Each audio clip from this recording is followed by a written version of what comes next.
wabarakatuh. Halo semuanya, pada kesempatan kali ini kelompok kami akan membahas mengenai unit 7, yaitu perkembangan afektif. Dan untuk bahasan yang pertama yaitu perkembangan emosi. Kehidupan seseorang pada umumnya penuh dorongan dan minat untuk mencapai atau memiliki sesuatu.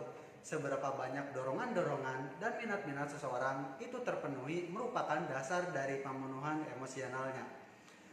Perjalanan kehidupan tiap orang-orang tidak selalu sama. Kehidupan mereka masing-masing berjalan menurut polanya sendiri-sendiri. Dan seseorang yang pola kehidupannya berlangsung mulus, di mana dorongan-dorongan dan keinginan-keinginan atau minatnya terpenuhi atau dapat berhasil dicapai, ia atau mereka cenderung memiliki perkembangan emosi yang stabil dan dengan demikian dapat menikmati hidupnya.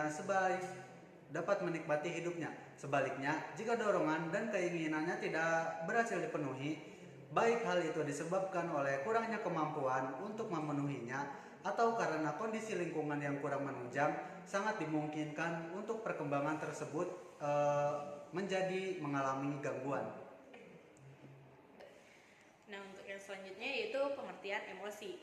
Jadi, emosi adalah warna efektif yang kuat dan juga ditandai oleh perubahan-perubahan fisik. Pada saat terjadi emosi, seringkali terjadi perubahan-perubahan pada fisik. Antara lain, yang pertama yaitu reaksi elastis pada kulit, meningkat bila terpesona. Yang kedua, peredaran darah bertambah cepat bila marah. Yang ketiga, denyut jantung bertambah cepat bila terkejut. Yang keempat, pernapasan bernapas panjang bila kecewa. Yang kelima, pupil mata membesar bila marah. Yang keenam, liur kering mengering kalau takut atau tegang. Yang keenam, bulu mata. Yang keenam, bulu rona berdiri kalau takut. Yang ketujuh yaitu pencernaan mencret-mencret kalau tegang. Yang kedelapan, otot tegang dan bergetar kalau takut. Nah, yang terakhir yaitu komposisi darah berubah terlalu emosi. Nah, untuk yang kedua yaitu karakteristik perkembangan emosi. Secara tradisional, masa remaja dianggap sebagai periode badai atau tekanan. Nah, suatu masa di mana ketegangan emosi meninggi sebagai akibat dari perubahan fisik dan juga kelenjar. Meningkatnya emosi terutama karena anak laki-laki maupun perempuan berada di bawah tekanan sosial dan juga mereka menghadapi kondisi baru.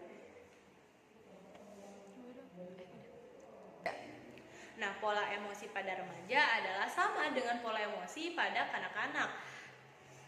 Jenis emosi yang secara normal dialami adalah jenis kasih sayang, gembira, amarah, takut dan juga cemas, cemburu, sedih dan juga lain-lain.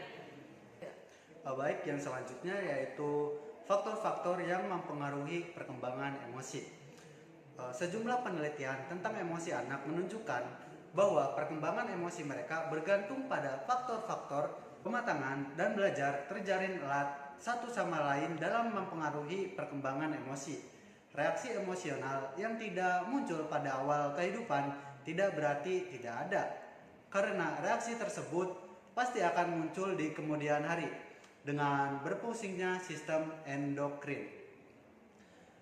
Perkembangan emosi berhubungan antara emosi dan tingkah laku serta pengaruh emosi terhadap tingkah laku.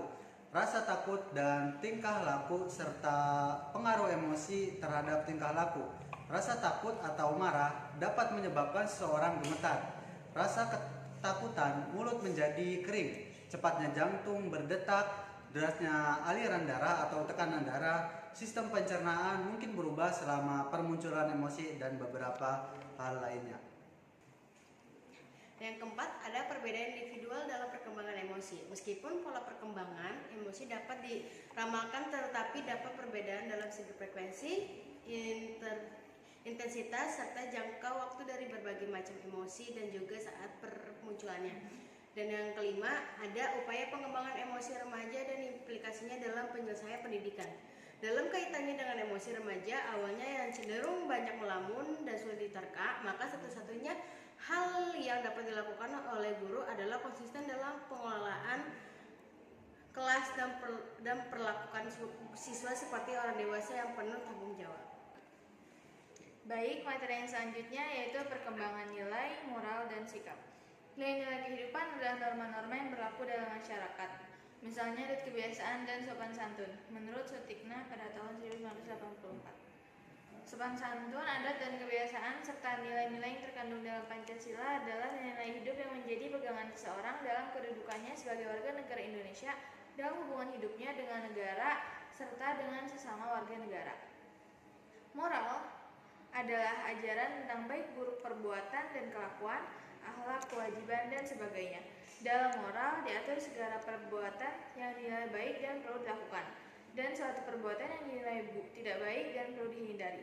Moral berkaitan dengan kemampuan untuk membedakan antara perbuatan yang benar dan yang salah.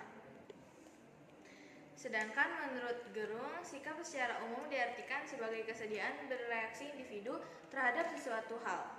Sikap berkaitan dengan motif dan mendasari tingkah laku seseorang.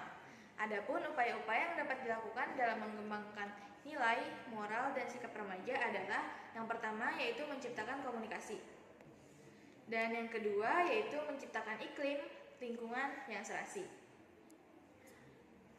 Baik, segitu saja materi yang kelompok kami sampaikan. Wassalamualaikum warahmatullahi wabarakatuh.